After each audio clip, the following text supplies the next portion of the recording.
Coming up today on Locked On Texas Tech, getting you ready for Red Raiders and Baylor Bears. We also get to a Kevin O'Banner proclamation and important men in important suits having important conversations in Dallas on behalf of the Big 12. Next on Locked On Texas Tech. You are Locked On Texas Tech, your daily podcast on the Texas Tech Red Raiders, part of the Locked On Podcast Network, your team every day. We're going to start this thing off right. Raider!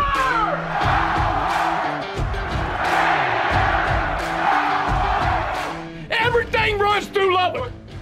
Thanks for joining us again on Locked On Texas Tech on the Locked On Podcast Network. Great to be your first listen each weekday on YouTube or anywhere you get podcasts. Today's episode brought to you by FanDuel Sportsbook, the official sportsbook of Locked On. Make every moment more with FanDuel Sportsbook. Visit FanDuel.com/LockedOn today to get started. He's the only Chris Level. I'm Casey Cowan, and we are getting set for Red Raiders and Bears coming up from Waco Saturday at high noon. You got two going your way if you're Mark Adams and Texas Tech. One outside of conference following your win over LSU in the Big 12 SEC Challenge. One in conference following your win over Iowa State. So that feels good. But now, what are you going to do with it? And now you've had some time off, a few days off since that Iowa State, craziness. But yeah, now reality sets in. And that now you're back on the road in Big 12 play against a team that lost the same night that you won over Iowa State. They were, the Bears were losing to Texas, so I'm sure they've sat around all week and felt great about that. But no, this is a Baylor team that, again, it's a bad matchup for Tech from the standpoint of they're so good with their guard. It's a bad matchup for a lot of folks, but I don't think Fardaws is going to play in this one. I do think Bacho is available. I would doubt that we see Pop Isaacs. But you got to be able to hammer Baylor in the paint, and the Red Raiders, don't have all their pieces available to them. And I don't know at what level Bacho will be at, but this is really about these Baylor guards. That's the way this game will go, and they're a handful. This is the game, if you remember. Let's see here. January the 17th. Okay, if you only force the other team to turn it over 3 times, guess what? It ain't going to go well. And I looked this up. I looked this up this week. Keontae George, projected lottery pick. LJ Cryer and Adam Flagler are projected early second-round picks. And we know the NBA draft, they only take 58, 60 kids total. That's it. So it's 2 rounds. So if you get picked, it's big time. And they've got 3 of their guards that are projected draft picks, one of which is a lottery pick. And so it's a tough, going to be a tough matchup for the Red Raiders. Yeah, no doubt, man. And you're talking about some of that work in the paint. And that was one of those areas that actually was a sight to behold against Iowa State as you reverse the trend like you did in most areas from first half to second half. But whether it's points in the paint, Chris, or competing on the boards, battling for rebounds, those have been some prickly areas for Texas Tech. But in the final 20 minutes and then overtime against Iowa State, those were a couple of areas where you really battled your butt off. And I guess Kevin O'Banner is probably at the top of that list. You can throw out anybody else, but I was really impressed with the way that Tech competed. They're on the glass and scoring in the lane as the game went on the other night. They hadn't done that consistently this year, obviously. Yeah, I thought O'Banner and I thought Jalen Tyson were really good down the stretch. I thought playing Davion Harmon with Lamar Washington was interesting to me. We have not seen a lot of that, and I think they, going small is something that we, Iowa State just had a hard time matching up with it. And I think you want to do that more, may have found something. However, boy, this is a tough team to try to do that against, because if you go small, they're going to be like, oh, God. This is what they do. And their personnel is about as good as anybody's really maybe in the country from just a pure guard standpoint. Now that Keontae George has emerged into what he's doing, but I think point being though, I think Lamar and because see, Iowa State, they started just turning it over and just kind of freaked a little bit. And they had this freshman point guard. Again, Baylor's situation, plus this is going to be in Waco. It's going to be a little bit different. I think they will handle the pressure just fine. I think you've got to be able to hammer them on the glass, and you've got to be able to stop dribble penetration, because that's what really equals all their three-point attempts. And Baylor's making the crazy thing about the first time you played the Bears was that you made more threes than they did, which, looking at it, if you tell me that before the game, I really like your chances. However, you were down by as many as 16 points in that first game. You just couldn't – they kind of controlled it and just kept you at arm's length the whole time. I mean, they were up 8-10, as much as 16 in the second half, and you just weren't really ever in it. They just kind of – we'll trade baskets, whatever. We'll turn it on when we want, that kind of thing. So you're going to have to really flip the script there. And I hope you have found something, though, because you're going to need to do it and do so in a hurry. Because the schedule doesn't get any easier. But, yeah, and you haven't just exactly won a ton in Waco at all. I mean, last year, yes, very much the exception. Very difficult place for at least Texas Tech to play, for sure. Well, and shockingly, last year, I mean, as the game went on, they were number one in the country, right? I think at that time. Yeah, and you had just come off of a big win. And you were kind of like, I mean, that's when everybody was like, okay, look out. This team is legit. Yeah. And that's when you started to make a run or kind of announce to the country, look out. Because you're right, it was. And here's the thing. I think you had Marcus Santos Silva, like on the final play of the game, or like with 10 seconds left, Baylor's last shot. I think he's actually guarding. It was either Cryer or Flagler. And that summed up last year's team. It's like they switch off on the pick and roll. And Marcus Santos Silva guards one of these elite guards, and he wasn't even a starter at that point. And I'm like, this just really exemplifies who that team was last year. And you survived it and won and ran off the floor, and it was good times. Yeah, that was one of the best games, most enjoyable games of the season, as you were just hoping for good things, competing with number one on the road. But man, 10 minutes into it, you're like, dude, we may have a chance to actually pull one off here, because you were certainly looking like you belonged, which you did. Chris, back to this week. Do you remember the highlight play from that game? Yeah, Adonis Arms turned Matthew Meyer's head into a canoe. I mean, that is one of I think because of the opponent rank, it was so early in the conference season. So it wasn't – we didn't know the magnitude of it because it was in early January or January the 10th, somewhere around in there. But that's one of the best plays in Texas Tech basketball history, in my opinion.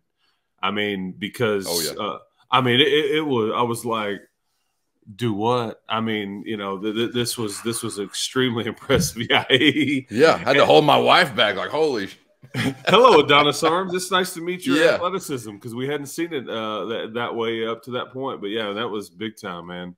Yeah, quick spin and then catapulted. I mean, the dude in the lane, yes. Oh, and the homeboy with the mullet. How cute was that mullet after he was so broken? He decided to transfer to Illinois. He left the state, left the conference. I can't be here anymore. I'm out. Yeah, I'm out. And I got to be honest, off-season conversation surrounding Matthew Meyer, potentially. That's his name, right? Matthew Meyer?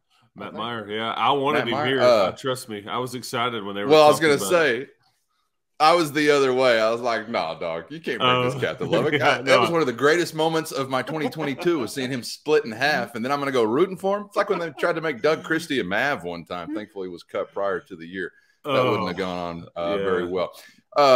Chris, back to this year's matchup and Saturday's starting lineup. Kerwin Walton, where is he? Is he going to still be in there, you think? Is there any more tinkering or adjusting? Because the way you finished the game against Iowa State, I don't know, may give you some indication that, as you've already alluded to here, you could be trying some other things out, or do you think we stick with something similar to what we've seen the last couple of games, which last time was O'Banner, Bacho, Tyson Harmon, and Kerwin Walton?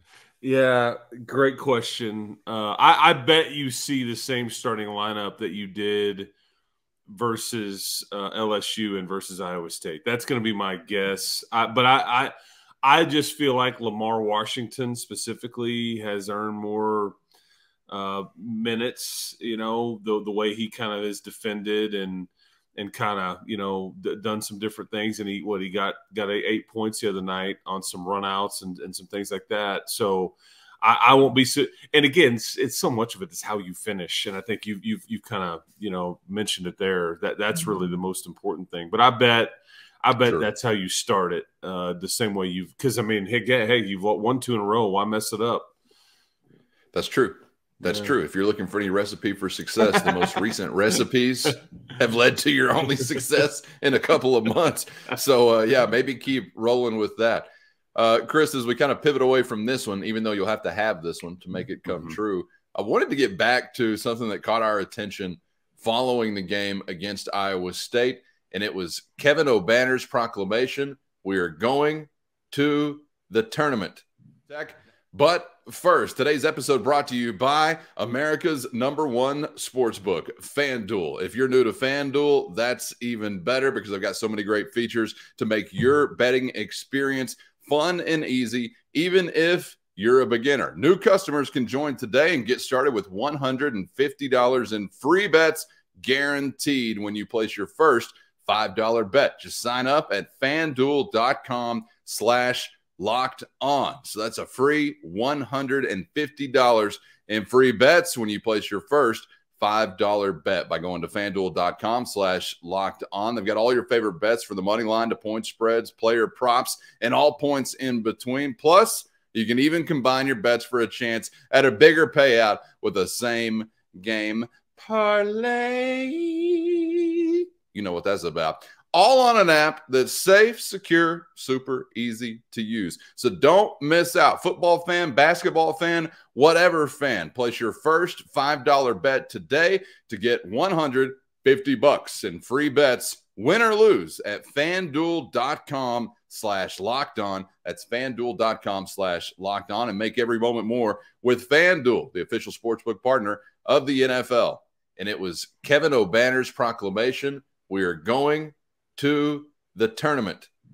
Now, you confirmed on a previous episode this week, he was indeed talking about the NCAA tournament. I had questions about that, midget wrestling, other things that are available this time of year. I don't know. March Madness means something different to everyone everywhere, I suppose. It doesn't have to be basketball related, but I know that caught your attention, got my attention. I'm not mad at it. I don't mind trying to instill some confidence in a way as a team leader. And I think that's some of what happens when you do something like that. Your teammates hear it and you're trying to keep some belief alive.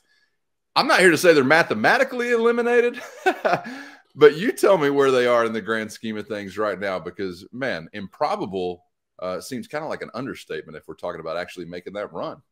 Yeah, so there's a couple of conversations here. I do absolutely think he's talking about the NCAA tournament because he doesn't play in other tournaments. I mean, he's been really good at NCAA tournaments. He's got, I think, 6 straight double-doubles in NCAA tournament games. Yeah, so he's been phenomenal.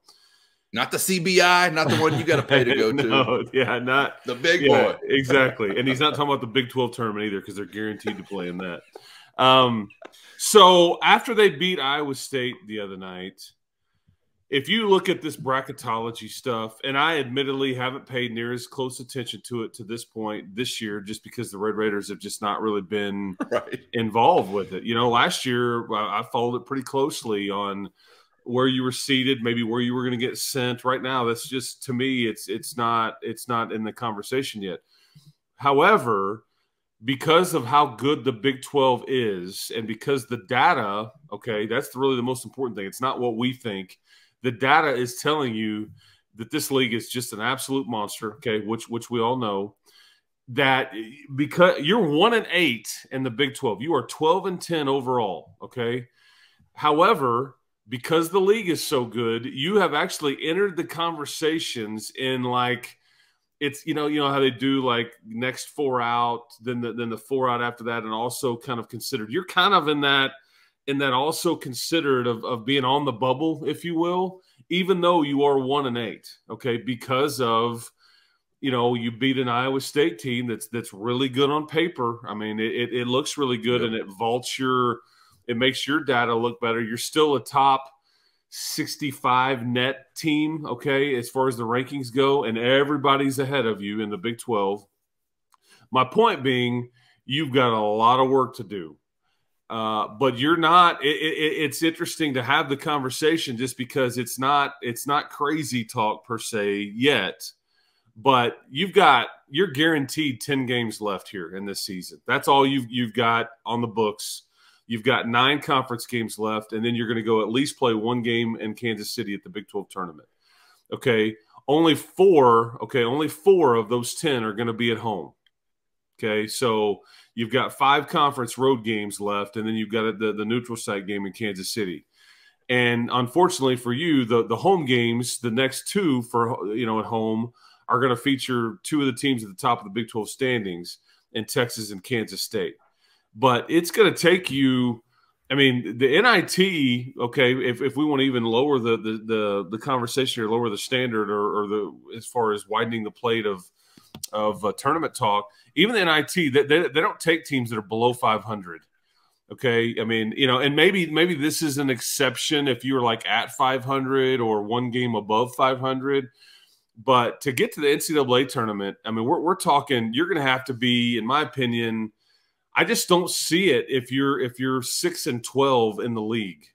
If you're sick, I mean, and that would require you to go 5-4 over the last 8 games just to get to 6-12. If you're 7-11, I think that we could have a real conversation there, and you could be an absolute bubble team for sure, depending on who those were. But anything short of that, and so what? I guess to wrap it up, I mean, the whole thing. I mean, if you're going to go 6-12 in this league or 7-11.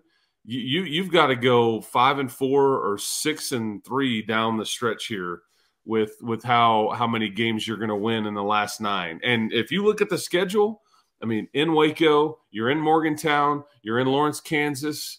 I mean, you've got to go to in Norman, which you rarely win there. So, I mean, it's daunting. I mean, there's just not a lot of so.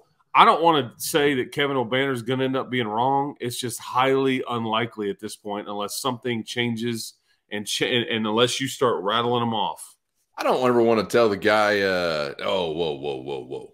That's a little too much belief from you, Kevin. Let's go ahead and temper the belief. What do you make of just making the comment in general? Good, bad, indifferent? How'd you feel about it? I good for him. I mean, I think because honestly, you got to speak things into existence sometimes. And I can't sit here and tell you they won't rattle them off. I'm just saying it's going to be really difficult. They're going to have to do all the little things that it takes, and they're going to have to stay together. They're going to have to get healthier. I mean, all the stuff. It's just on paper. And again, you can't play them. You can't play the next 9 in one day. You've got to play them one at a time. You've got to, just take them. But it just doesn't look like it's going to be an easy task.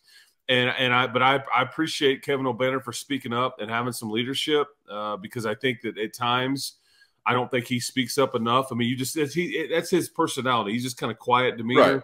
But I think that this team definitely needs every words of wisdom that he can offer up. And if it's dangling that carrot out there or like willing his team to get to the tournament because we're just not going to, I mean, go for it, man. I mean, that's your right as the oldest, most experienced guy on the team, a guy that's had 6 straight double-doubles in NCAA tournament games. Nobody else can really say that. He can at least come from a place of been there, I've succeeded, get on my back, let's go, kind of thing. But he's got to now go live it too, not just say it.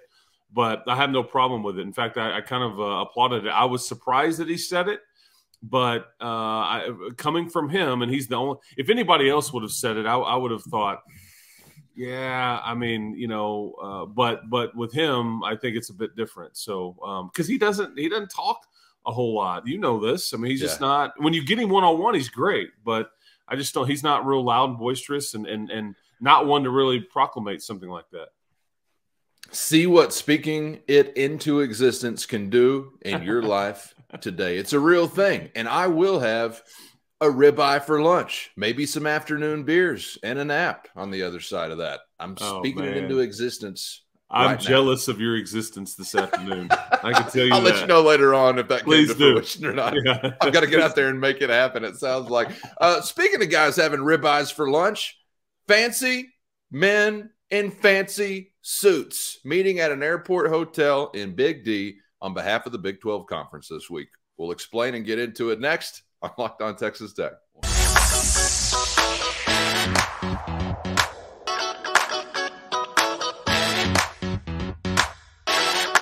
Thanks for joining us on Locked On Texas Tech on the Locked On Podcast Network. Coming to you from out west of the 100th Meridian, where it's really going down in the great state with Chris Level. I'm Casey Cowan. Thanks for making us your first listen each weekday on YouTube or anywhere you get podcasts. Wrapping up the week with a big picture conversation about the Big 12 Conference, Chris, because what is it? Presidents and athletics directors, I believe, meeting in DFW beginning on Thursday and discussing some bigger picture topics, but was kind of interested to see the table set in a way as to what those conversations could surround. In part, was looking into an article from Dennis Dodds, CBS Sports. And to me, Chris, you can take us anywhere you want to go here, but one of the first things he mentioned, and one of the things I thought was most interesting, still bubbling below the surface, the Gonzaga Bulldogs. And since we're talking hoops, let's just kick it off with that notion, because as you're probably aware of now, there is some consideration of Gonzaga being a basketball addition to the Big 12 Conference. I guess I just kind of thought maybe, I don't know, off-season, outside-the-box headline making is all that was for the Big 12 Conference. I'm not so into the idea personally, so maybe that's why I see it that way. I don't know, Chris, but it still seems like it's a very real possibility. Yeah, and the reason that it's being discussed is because I think ultimately these meetings are not only just about like Gonzaga or potential additions, but it's about the exit of Oklahoma and Texas. And I think that there's a lot that was reported about maybe Oklahoma and Texas aren't necessarily a lock to leave after this next year, and they're maybe going to be around here one more year after this one. I don't know if I believe that, but that's ultimately, it's all kind of one encompassing conversation. But yeah, so I think nothing that I'm aware of has changed in that. I think there is interest in the Big 12 from Gonzaga, and I think vice versa. Make sure I phrased that correctly. I think that there's interest from both sides. I think that honestly, if an invite was extended, Gonzaga would take it. They would have taken it yesterday. They would do it. I know it was reported that Mark Few, it's his decision. And see, that little line right there, that's the problem. That's the problem. That was interesting, wasn't it? Yeah. We can get into geography, which I think is another problem. But that's kind of more their problem than everybody else's. But the question needs to be asked, and this is what a lot of people are in that room, I'm sure, and also kind of people that have some say so and some interest and all those things. Is Mark Few Gonzaga? I mean, if Mark Few is not at Gonzaga, are they this powerhouse? Are they this brand? Are they this really good basketball school? I don't know if we know the answer to that. And I think if you add Gonzaga in any sort of capacity, you're gambling a bit. You are absolutely gambling a bit in that they can sustain it, or that he's going to be there for a long period of time. Because it's not like that if you add them, that whenever he retires or gets another DWI or whatever it is, that you can go, hey man, we appreciate it. It was fun, but we don't need you anymore. That's not how this is going to work. So I think that it needs to be, a lengthy conversation. And I really want to know the dollars here. I want to know how much are they worth to you? Because I mean, that they're going to be making more money than they're making, or they wouldn't do this, because there's a lot of added travel. It doesn't necessarily fit geographically at all, but I think it would enhance your powerhouse status from a basketball league standpoint. That's for sure. I just can't get on board with it, Chris. I think the Gonzaga brand will be diminished in any Power 5 league, much less the best one in the country. And on the other side of that, then what do you have? I think Gonzaga is really interesting because they have gone in my lifetime from who, what, where? Oh, that's where John Stockton played. Oh, I'll be damned. They can get into the NCAA tournament. Oh, these hats say Zags. And maybe some people are more Zigzags fans than Zags, but you buy them anyway. Everybody's got these, oh, cool little plucky upstart. Oh, they get some pretty good players here or there. Oh, there's a national player of the year here or there. And then they become a brand all of a sudden. And they're not like a blue blood, but you don't blink your eye if Gonzaga's like a top 5 team or something, really good coming into the – I mean, they're in a national title game just a couple of years ago. So they don't have that same charm, first off, in my opinion, that they did once upon a time that actually aided in making them a brand. Like the brand was, here's this little school in the Northwest that'll compete with the big boys. And I know they've got a little gym and all this stuff, but they're not really this little basketball program anymore. I mean, they're well-funded and they are a marketable brand as far as college basketball goes. And so you've built all this up to almost like the pinnacle of what Gonzaga basketball can be. And Chris, I don't think that gets better in a tougher conference. Like, I don't think you go find some new territory as Gonzaga basketball in the Big 12 or possibly even the Pac-12, which is the other option. I don't think you find some top of the mountain you've never seen before. Like, yeah, financially, just like Nebraska, you're probably cashing bigger checks. Is your brand better off? Is your program better off? Is your athletics department, your fans better off? I'm not so sure. And I'm a little surprised to see Gonzaga, I guess, so hungry to get into one of these conferences because to me, Chris, it has to be only financially driven. I don't know what else you want from the Pac-12 or the Big 12 because you are not going to be what you were.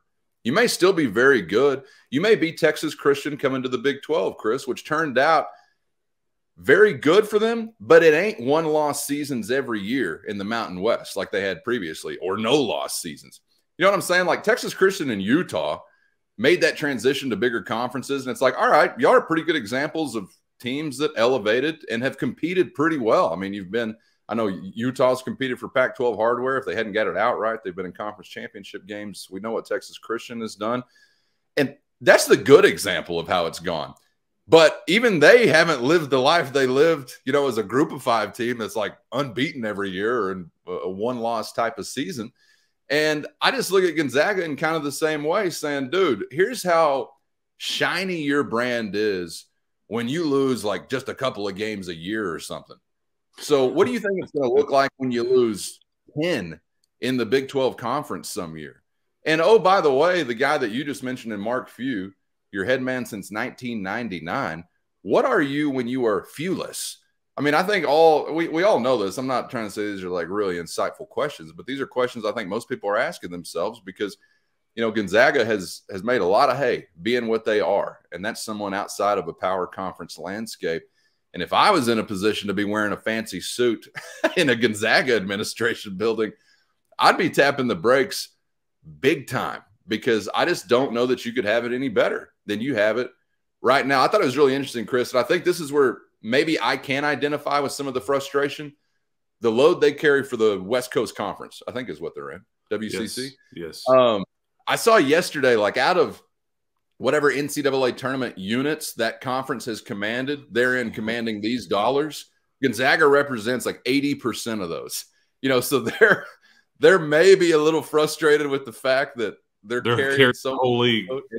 Yeah.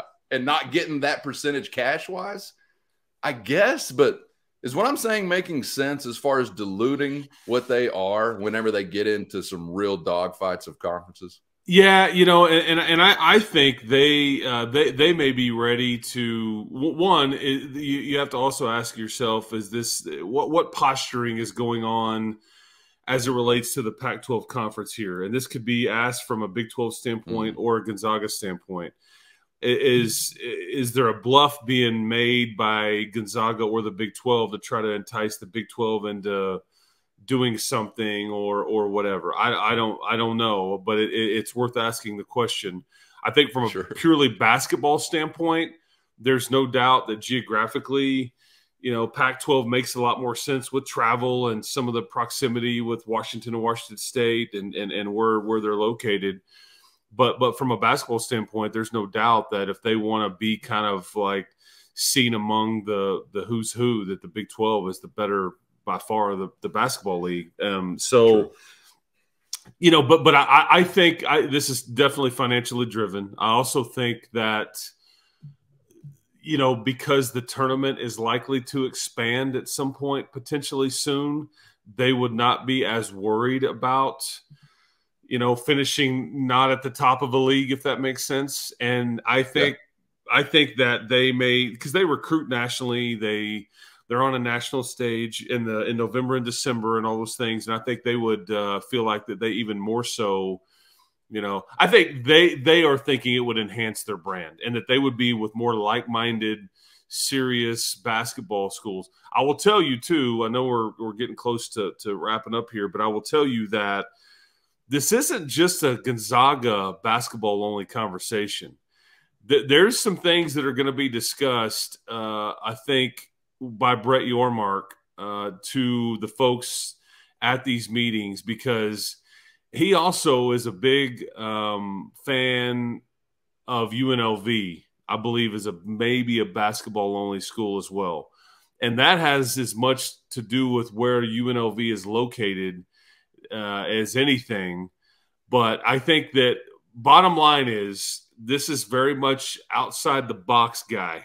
He is trying to think about off into the future what this is going to look like. Let's not just capitalize on schools or brands, but, you know, we want to get into certain areas and locations. And I think he's very fond of Vegas as being the quote unquote entertainment capital of the world in many ways. And I think he would like to have the Big 12 featured in that city. Now, if that's adding UNLV, I don't know. I don't know if everybody's going to go for that. I'm just telling you what he's told people. So, you know, keep that in mind too. So I say that to say, does Gonzaga and UNLV as basketball only members, does that do anything for you? I don't know. Maybe the same premise, but I don't mind playing road trips and or playing road games in Vegas, but I don't know. You know, I mean, you know, Spokane, Washington's a long ways away. But anyway, right. just interest. We will be glued to this on what comes out of this stuff. It's going to be fascinating because I think there'll be some sort of movement and some sort of clear idea on what direction that they want to go. And again, I'm not going to be totally shocked if part of the news that comes out is Oklahoma and Texas could in fact be in the league again in 2025. I'm not betting on that. I wouldn't bet on that. But again, we need to open up our minds to that possibility as well. Or if they're not, that you would have some agreed to non-conference games possibly in that short little window. Some other things I've seen reported as, you know, bargaining chips for, I guess, earlier exits. Yeah. No kidding. You're giving me all my money, man. You owe me. This is your choice to leave. This is what the deal says. You know, no, this is make it rain all over me, man. No, you owe me. Because who gets those non-conference games? You know, like who gets them? Right. Not everybody would. And does that make the league whole or certain schools whole? That's what's tricky there to me on those conversations. And I'm very selfish, so I'd just rather have the game from a Tech fan standpoint. And I don't care what you get, Iowa State, one way or another.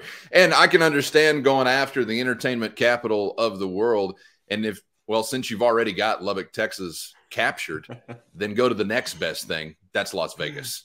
I think we would all understand that. But you've already got Texas Tech in your wheelhouse, so don't worry about Lubbock, Texas, USA. And if you're calling Las Vegas the entertainment capital of the world, you just sound like a man that's never been to Littlefield, Texas, America, Pearl of the Plains. I saw your way to shove off. I saw your sweet mother in the Las Vegas airport many years ago.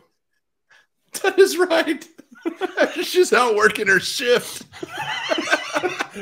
Coming on back home, bringing the bacon back to Texas. Vacationing, I think, or something. Yeah, but we had a good conversation. She used to be a pit boss, part-time pit boss, Chris. Whenever I was a kid, she'd just head out to Vegas and then make a quick jaunt over to Reno. She wasn't exactly quite Vegas material, but yeah, made a lot of good money for the family there in Reno. So I got a lot of fondness for the state of Nevada. Anybody ever tells you money can't buy you love, they just ain't never been to Reno. All right, let's shove off to the weekend, Chris. Can't wait for the hoops contest, and then we're back to break it all down, kicking off next week with you. So thanks for making us your first listen each weekday on YouTube or anywhere you get podcasts. Subscribe on YouTube if you haven't so far, so you never miss an episode. And check out Locked On College Basketball for your second listen right here on the Locked On Podcast Network. It is your college hoops one-stop shop on YouTube or anywhere you get podcasts. That is Locked On College Basketball. Chris, enjoyed it all week long, man. Have a great weekend, and thanks for the time as always. Keep hope alive, people. We'll talk to you, I guess, early next week. That's right. We'll be kicking her off on the other side. Hope you have a great weekend wherever you are. Thanks for joining us once again on Locked On Texas Tech.